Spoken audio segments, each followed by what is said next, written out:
Hello friends, biology मॅग्निफाईडमध्ये तुमचं खूप स्वागत आहे. फायनली खूप डिमांड असणारा टॉपिक आपण आज सुरू करतोय, origin and evolution of life.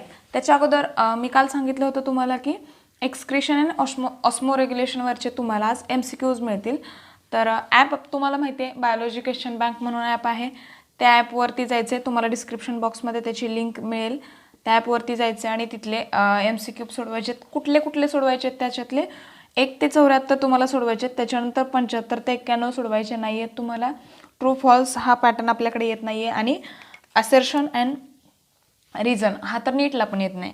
तर परत ते सोडायचे आहेत तुम्हाला 92 पासून 103 पर्यंत परत सोडवायचे आहेत. आणि हे एक्सक्लुझिव्हली नीटसाठी आहेत असं त्यांनी कॅटेगराईज करून दिलं आहे. बट त्याच्यात इझीसुद्धा क्वेश्चन्स आहेत, अगदी टफ क्वेश्चन नाहीच आहेत. मुळात तुम्ही एवढे सगळे सोडवले तर हे सुद्धा सुटतात. तर ते सुद्धा तुम्ही 131 पर्यंत क्वेश्चन सोडवायचे आहेत. तर भरपूर सारे क्वेश्चन्स तुम्हाला तिथं अवेलेबल होतील. त्याच्यातून जर एखादा तुम्हाला समजला नाही तर तुम्ही मला डाऊट विचारा, मी तो डाऊट तुम्हाला डाऊटच्या व्हिडिओमध्ये कव्हर करून देईन. आणि महत्त्वाचं काय आहे बाळांनो, काल फायनली CET सेलची नोटीस आली. रात्री मला काय त्याच्यावरती व्हिडिओ बनवता आला नाही. तर CET सेलची नोटीस आली आणि फायनली तुम्हाला आता ऑथेंटिक जे इन्फॉर्मेशन म्हणतो, तर ऑथेंटिकली आपली CET पोस्टपोन झाली. तर आता तुम्हाला टेन्शन घ्यायचं नाही आहे, स्टडी करायचं आहे उरलेल्या वेळामध्ये. हे तुम्ही आता क्वेश्चन सोडवा व्यवस्थित. डाऊट असेल तर मला तुम्ही विचारा. आता आपण ओरिजिन अँड इव्होल्युशनबद्दल बोलूयात. तुम्हाला मला एक छोटीशी गोष्ट सांगायची बाळांनो. एखादा प्रश्न असतो बघा, किंवा एखादं आपल्याला कोणीतरी पझल सांगितलं आणि आपल्याला उत्तर विचारलं, बरोबर की नाही, याचा ॲन्सर सांग. आणि आपल्याला असं असतं की ओके ठीक आहे, मला येते आणि मग आपल्याला येत नाही आणि आपला फ्रेंड किंवा ज्यांनी विचारलं आपल्याला ते सांगतो. मग आपण काय म्हणतो, अरे हे एवढं सोपं होतं वे, मला तर येत होतं की. मग तसंच ह्या टॉपिकचं आहे, origin and evolution of life हा असाच टॉपिक आहे. जी तुम्ही भीती घेतली की नाही की खूप अवघड आहे खूप अवघड आहे, अजिबात नाही. जेव्हा पूर्ण टॉपिक होईल की नाही तुम्हाला तेव्हा लक्षात येईल की अरे खूप सोपं टॉपिक आहे, मग आपण उगाच लोड घेतला होता किंवा कदाचित तो आपल्याला व्यवस्थित समजला नव्हता. हा टॉपिक व्यवस्थित समजण्यासाठी मात्र एक कंडिशन आहे, ती कंडिशन फक्त व्यवस्थित फॉलो करायची.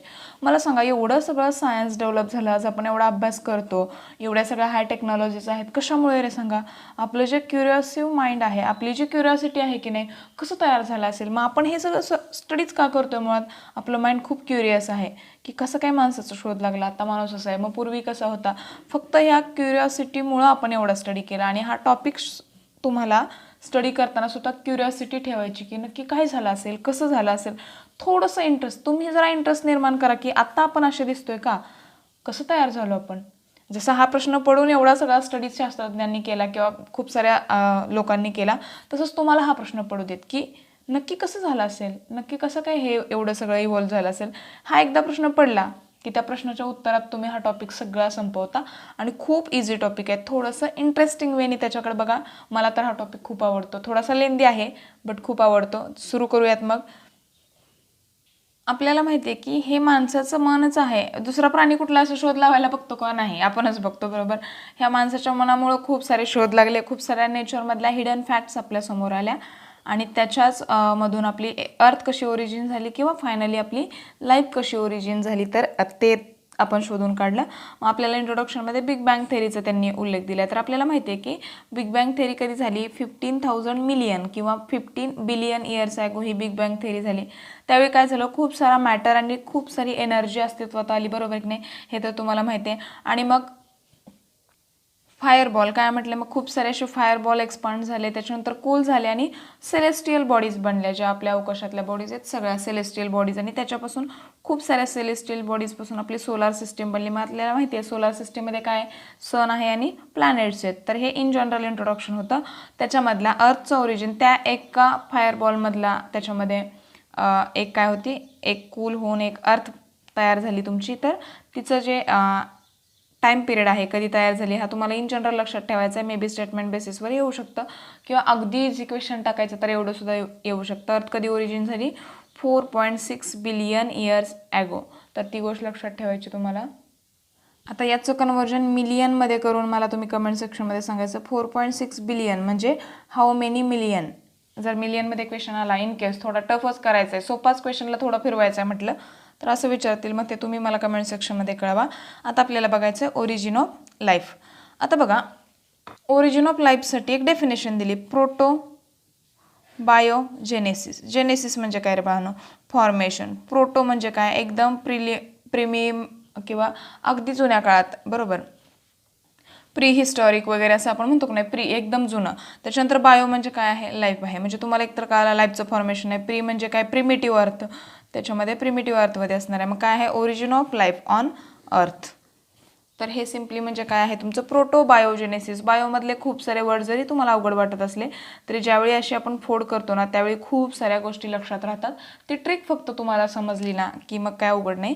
मग आपल्याला एक माहिती आहे की प्रोटोबायोजेनेसिसमध्ये एक तर गोष्ट फायनल आहे किंवा आपल्याला कळाली की नॉन लिव्हिंग थिंग्सपासूनच लिव्हिंग थिंग्स तुमच्या काय झाल्यात? डेव्हलप झाल्यात, लिव्हिंगपासून नाही. सुरुवातीला सगळं नॉन लिव्हिंग होतं, मग नॉन लिव्हिंगपासून लिव्हिंग सबस्टन्सेस तयार झाले आणि ते लिव्हिंग थिंग जे आपले लिव्हिंग बॉडीज आहेत किंवा लिव्हिंग ऑर्गॅनिझम किंवा लिव्हिंग थिंग्स म्हणूयात आपण, ते तयार कधी झाले? 3 बिलियन इयर्स आहे गो. म्हणजे पृथ्वी 4.6 बिलियन आणि लिव्हिंग थिंग्स 3 बिलियन इयर्स आहे गो. तर हा डिफरन्स ह्या दोघांमध्ये. ऑप्शन जर याच्यापैकी एकाचा क्वेश्चन आला तर दोन्ही ऑप्शन्स असतील, तिथं कन्फ्यूज व्हायचं नाही आहे. मग हे प्रूव्ह करण्यासाठी की अशीच अर्थ ओरिजिन झाली याच्यासाठी खूप साऱ्या थेरीज मांडल्या गेल्या.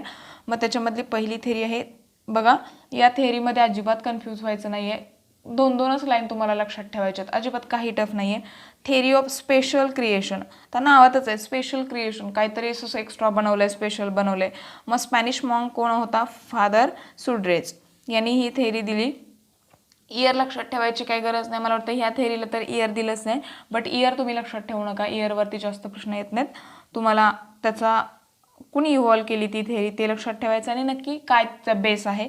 तर ह्यात फादरचं काय म्हणणं आहे? फादर सुड्रेजचं. या स्पॅनिश मॉन्कचं काय म्हणणं आहे? तर हे जे लिव्हिंग थिंग्स आहेत किंवा जे अर्थ आहे त्या अर्थवरचं सगळे लिव्हिंग बिईंग्स जे काय आहेत किंवा लिव्हिंग ऑर्गॅनिझम जे आहेत हे सगळे कुणी तयार केलेत? गॉड किंवा एखादी सुपर नॅचरल पॉवर आहे त्यांनी तयार केलेत. मग मला सांगा तसं आहे का? नाही. मग ह्याला कोण सपोर्ट करणार आहे सांगा? जे काय रिलिजियस आहेत, रिलिजियस लोक आहेत किंवा मेजर जे आपले रिलिजन्स आहेत, धर्म आहेत किंवा सिव्हिलायझेशन्स म्हणजे काय? संस्कृती आहेत.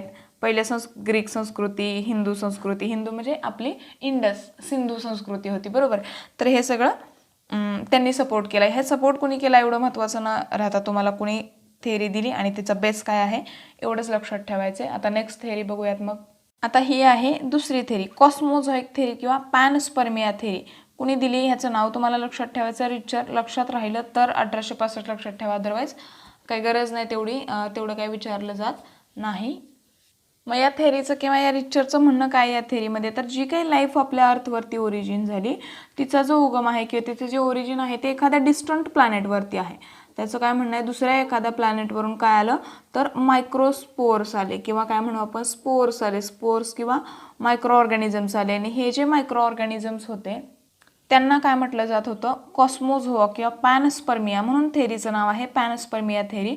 स्पोर्स किंवा काय आहेत? हे मायक्रो ऑर्गॅनिझम्स आहेत. तर हे जे स्पोर्स किंवा मायक्रो ऑर्गॅनिझम्स कशामध्ये आले तर प्रिझर्व आले. म्हणजे हा समजा स्पोर आहे आणि याच्यामध्ये काय आहे? एक मेटेरायटिक बॉडी. मेटेरायटिक बॉडी म्हणजे काय असतं रे बाळांनो?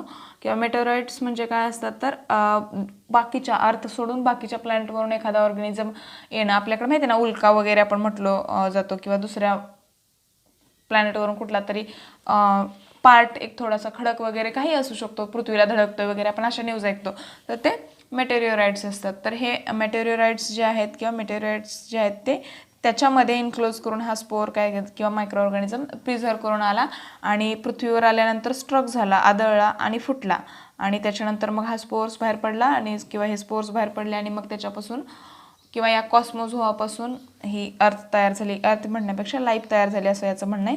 तर हे पण काही खरं आहे का? नाही आहे. तर कॉस्मोझोआ किंवा पॅनस्पर्मिया लक्षात ठेवा. त्याच्यानंतर आहे थेरी ऑफ स्पॉन्टॅनियस जनरेशन्स किंवा थेरी ऑफ अबायोजेनेसिस किंवा थेरी ऑफ ऑटोबायोजेनेसिस. लक्षात ठेवा, अबायोजेनेसिस म्हणजे नॉन लिव्हिंग थिंग्स आहेत, ऑटो म्हणजे ऑटोमॅटिकली सडन असं काहीतरी.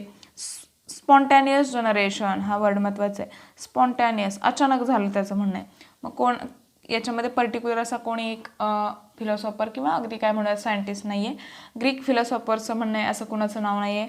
600 बिफोर क्राइस्ट त्यांनी हे सांगितले त्या पिरियडमध्ये. आणि आता बघा मी एका बुकमध्ये बघितलं, वेल नोन बुक होतं, तरी पण त्याच्यामध्ये काय दिलं होतं की ग्रीक फिलॉसॉफरनी नाही केली ही. त्यांनी काय म्हटलं होतं की अरिस्टॉटलने दिली. स्पॉन्टेनियस जनरेशन हे अरिस्टॉटलनी थेरी दिली, तसं नाही बाळांनो. Supported by Aristotle. लक्षात ठेवायचं ग्रीक फिलॉसॉफर्सनी मांडली आणि अरिस्टॉटलनी तिला फक्त सपोर्ट केलाय, त्यांनी दिलेली नाही. ही गोष्ट लक्षात ठेवा. जर तुम्ही चुकून कुठं तसं वाचलं असेल तर ते करेक्ट करून घ्या. आणि लुईस पाश्चरनी काय केली, डिस्प्रूव्ह केली. लक्षात ठेवायचे ग्रीक फिलॉसॉफरनी मांडली, अरिस्टॉटलनी तिला सपोर्ट केला आणि लुईस पाश्चरनी काय केली, डिस्प्रूव्ह केली. आणि काय केलं मग याने पहिल्यांदा सायंटिफिक एक्सप्लेनेशन दिलं की लाईफ ही काय आहे, फक्त life originated only from pre existing life or biogenesis. मग त्यांनी अजून 2 सायंटिस्ट आहेत पुढे आपल्याला बघायचं आहे. त्याच्याबरोबर काय केली, बायोजेनेसिसची थेरी दिली. म्हणजे एखादा लाईफ किंवा ऑर्गॅनिझम आहे तो ऑलवेज काय होत असतो, प्री एक्झिस्टिंग लिव्हिंग थिंग्सपासूनच तयार होत असतो. हे त्यांनी पहिल्यांदा सायंटिफिक एक्सप्लेनेशन दिलं. आणि ही जी थेरी आहे, थेरी ऑफ अबायोजेनेसिस किंवा ऑटोबायोजेनेसिस, ही त्यांनी डिस्प्रूव्ह केली. आता जी नेक्स्ट थेरी आहे ती थेरी ऑफ बायोजेनेसिस. सायंटिस्टची नावं, ह्या तिघांची नावं पाठच करायचीत. फ्रान्सिस्को रेडी, स्पॅलेन्झॅनी आणि लुईस पाश्चर. ऑलरेडी याच्यावरती प्रश्न येऊन गेलाय, अजून याच्या कन्सेप्टवरती प्रश्न येऊ शकतो. तिन्ही नावं लक्षात ठेवा. मग ही थेरी काय, ह्या थेरीनं एक लक्षात आणलं की लाईफ ही काय, आता वरतीच आपण बघितलं बायोजेनेसिसची थेरी काय सांगते, लाईफ ओरिजिन झाली कुठल्या, प्री एक्झिस्टिंग. बघा, living organisms are always produced from pre existing living forms.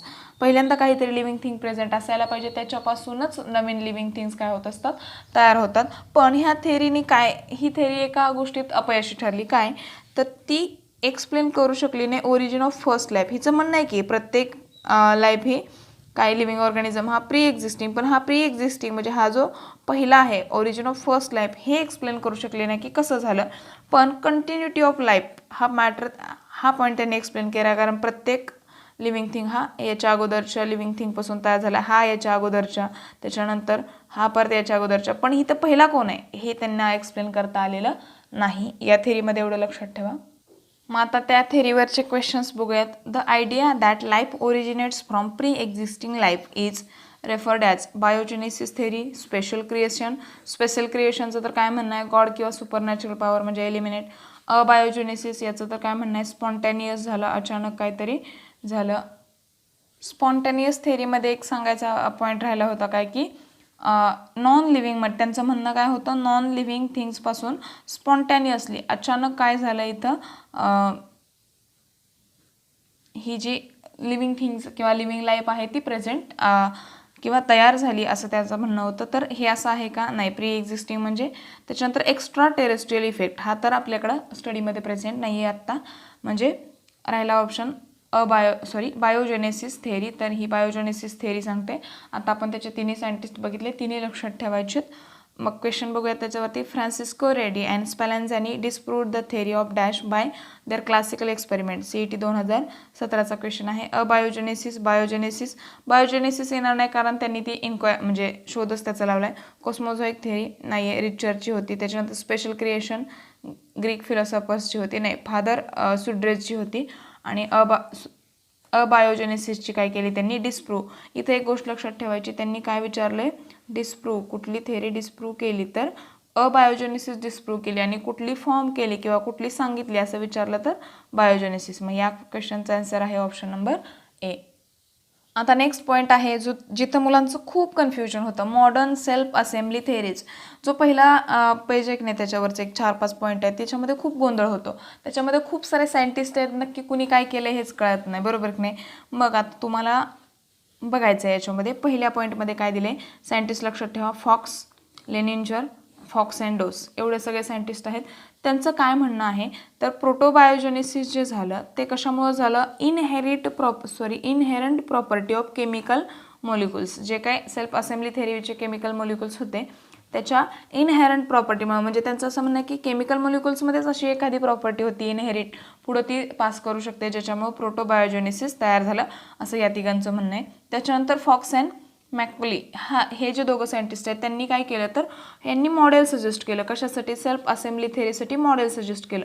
आणि या मॉडेलनुसार काय म्हटलंय की हे मॉडेल काय सांगतं की मायक्रो ऑर्गॅनिझमपासून मॅक्रो ऑर्गॅनिझम आणि मॅक्रो ऑर्गॅनिझमपासून परत organise cell like micro organisms तयार झाले. तर हे model micro organism to macro organism to cell like structure जे आहे किंवा मायक्रो ऑर्गॅनिझम्स हे तयार झालं.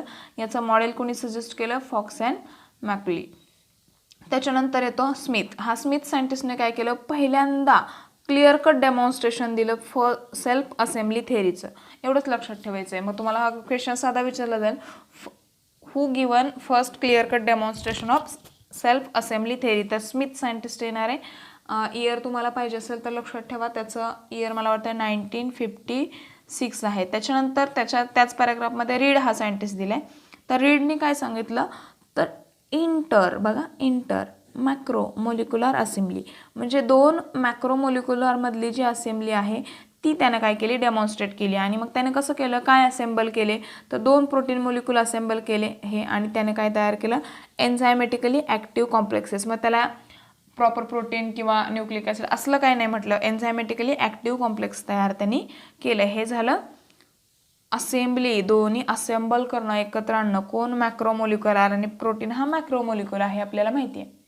त्याच्यानंतर सायंटिस्ट आहे फ्रँकेल, कॉन्रॅड आणि रामचंद्रन आणि कॅस्पर. हे रामचंद्रन हा पॉईंट तुम्हाला महत्त्वाचा ठेवायचा आहे, कारण हा इंडियन सायंटिस्ट आहेत, तर तुम्हाला ते लक्षात ठेवायचं. मग यांनी काय केलं, प्रोटीन तर आहेच की, प्रोटीनपेक्षा अजून न्यूक्लिक ॲसिड, न्यूक्लिक ॲसिड कुठलं, टोबॅको मोझाईक व्हायरसमधलं जे न्यूक्लिक ॲसिड आहे त्यालासुद्धा इंटरमोलिक्युलर असेंब्ली त्यांनी तयार केली. म्हणजे इथं जसं प्रोटीनचे 2 मोलिक्युल असेंबल करून एन्झायमॅटिकली ॲक्टिव्ह कॉम्प्लेक्स तयार केलं होतं, तसं त्यांनी टोबॅको मोझाईक व्हायरसमधले न्यूक्लिक ॲसिडसुद्धा काय केले, असेंबल केले.